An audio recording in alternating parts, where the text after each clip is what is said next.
नमस्कार। स्वागत है आपका सीख और कहानियां में, जहां हर कहानी में छुपी है एक प्यारी सीख। तो चलिए। अकबर बीरबल और दरबार का नया इम्तिहान। दिल्ली का शाही किला हमेशा चहल पहल से भरा रहता था।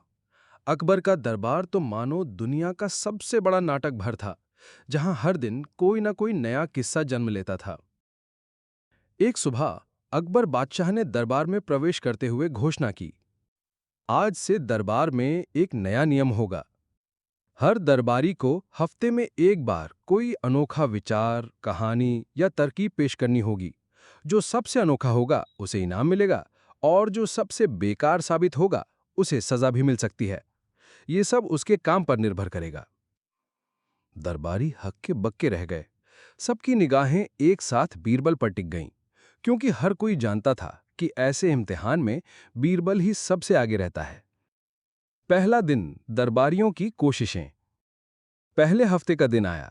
एक एक करके दरबारी अपने अपने अनोखे विचार लेकर आए। कोई कवि फूल और चांद पर कविता सुनाने लगा, कोई वैद्य नई दवा का गुण सुनाने लगा, कोई सेनापति अजीब सी तलवार दिखाने लगा। अकबर हर विचार सुनते सुनते बोर होने लगे। तभी उन्होंने कहा, ये सब बातें तो ठीक हैं, लेकिन इनमें ना तो हास्य है ना बुद्धि। मैं चाहता हूं कि दरबार में नई जान आए। सभी दरबारी चुप हो गए। तभी बीरबल ने मुस्कुराते हुए आगे बढ़कर कहा, जहां पनाह, अगर आपकी इजाजत हो तो मैं एक कहानी और एक चाल दोनों पेश कर सकता हूं, लेकिन उस कहानी का हिस्सा सब दरबारी भी बनेंगे। अकबर की आंखें चमक उठीं, क्योंकि आज उन्होंने कुछ नई बात सुनी थी।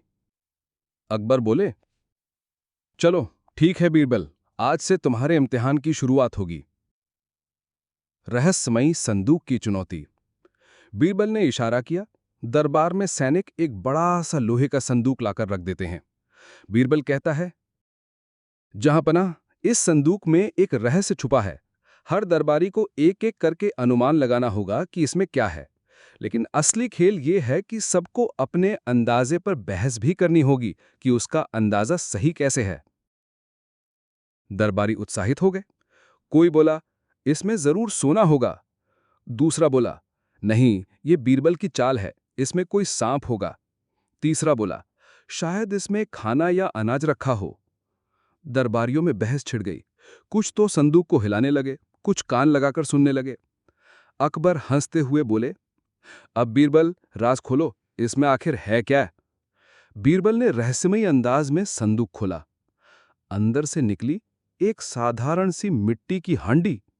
दरबार में ठहाका गूंज गया। अकबर, ये क्या मजाक है बीरबल? इतना बड़ा संदूक और उसमें बस मिट्टी की हांडी? बीरबल, जहां पनाह, यही तो असली सीख है। लोग अक्सर बाहरी चमक दमक देखकर लालच में बहस करने लगते हैं, लेकिन असली राज अक्सर साधारण चीजों में छुपा होता है। अकबर बीरबल की बात सुनकर गहराई से सोचने लगे। अब आगे आती है एक व्यापारी की चाल। इसी बीच दरबार में एक अजीब सा व्यापारी आता है। उसके पास एक सुनहरी डिब्बी होती है। वो कहता है, जहां पनाह, मैं आपके दरबार में एक अनमोल तोहफा लाया हूं, लेकिन इसे केवल वही खोल सकता है जो सच्चा और न्यायप्रिय हो। अकबर उत्सुक हो गई। वो जानना चाहते थे कि दरबार में कौन सच्चा और न्यायप्रिय है। दरबारी फुसफुसाने लगे। व्यापारी की डिब्बी सबको रहस्यमय लगी। अकबर कहते हैं, ठीक है, सबसे पहले मैं ही इसे खोलता हूं। अकबर ने कोशिश की, लेकिन डिब्बी नहीं खुली। फिर एक एक करके सारे दरबारी आए, लेकिन किसी से भी डिब्बी ना खुली। आखिर में बीरबल की बारी आई। बीरबल ने डिब्बी हाथ में ली, उसे ध्यान से देखा, फिर मुस्कुराते हुए हल्के से ढक्कन दबाया और डिब्बी खुल गई। अंदर से निकला बस एक आईना। दरबारी हैरान। अकबर ने पूछा, बीरबल, इसमें क्या खेल है? बीरबल, जहां पनाह, ये व्यापारी दरअसल लालची है। वो देखना चाहता था कि कौन अपनी शक्ल देखकर घबराता है और कौन आत्मविश्वास से देखता है। मैंने आईना सीधा आपकी ओर कर दिया और कहा, सच्चा न्यायप्रिय राजा वही है जो खुद की आंखों में बिना झिझक देख सके। व्यापारी पसीना पसीना हो गया। असल में वो छल से अकबर को नीचा दिखाना चाहता था। अकबर ने सिपाहियों को इशारा किया, इसको जेल में डाल दो, और बीरबल, तुम्हें आज का सबसे बड़ा इनाम मिलेगा। अब आगे की कहानी में आती है हास्य का तड़का, आधा गधा आधा आदमी। एक दिन अकबर मजाक मजाक में बोले, बीरबल, तुम दावा करते हो कि तुम्हारे पास हर सवाल का जवाब होता है, तो बताओ, इस दुनिया में आधा आदमी और आधा गधा कौन है? सारा दरबार हंसी से गूंज उठा। सबको लगा कि आज बीरबल फंस जाएगा।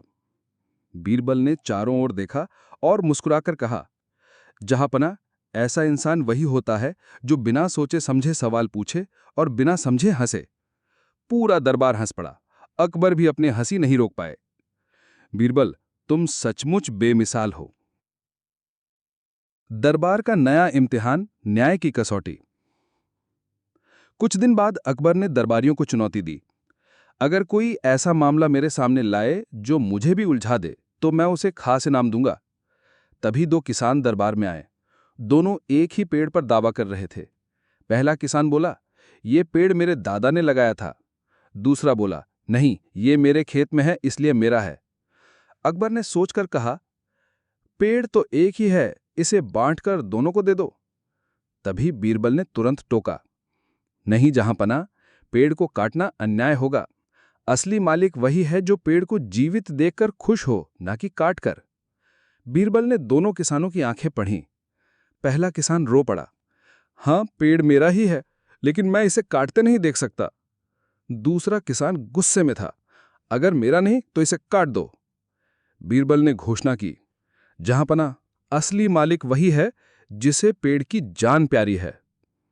अकबर ने बीरबल की बुद्धि की तारीफ की और किसान को न्याय दिलाया। बीरबल की सीख। दिन के अंत में अकबर ने कहा, बीरबल, आज तुमने फिर साबित कर दिया कि दरबार में सिर्फ तलवार या दौलत की नहीं, बल्कि बुद्धि और न्याय की सबसे बड़ी ताकत होती है। बीरबल मुस्कुराए, जहांपना, यही तो आपकी शाही ताकत है। आप सुनते हैं, समझते हैं और सही को अपनाते हैं, और जहां ये तीनों हों, वही असली दरबार बसता है। दरबार गूंज उठा हंसी और तालियों से। इस तरह अकबर और बीरबल की ये नई दरबार की कहानी हर किसी के लिए सीख बन गई कि लालच और दिखावा हमेशा धोखा देते हैं, पर बुद्धि, विनम्रता और न्याय अमर रहते हैं। ये थी आज की कहानी। उम्मीद है आपको इससे कुछ सीखने को मिला होगा। अगर कहानी पसंद आई हो तो वीडियो को लाइक करें, चैनल सीख और कहानियाँ को सब्सक्राइब करें और अगली कहानी का इंतजार करें। फिर मिलते हैं एक नई सीख और नई कहानी के साथ। धन्यवाद।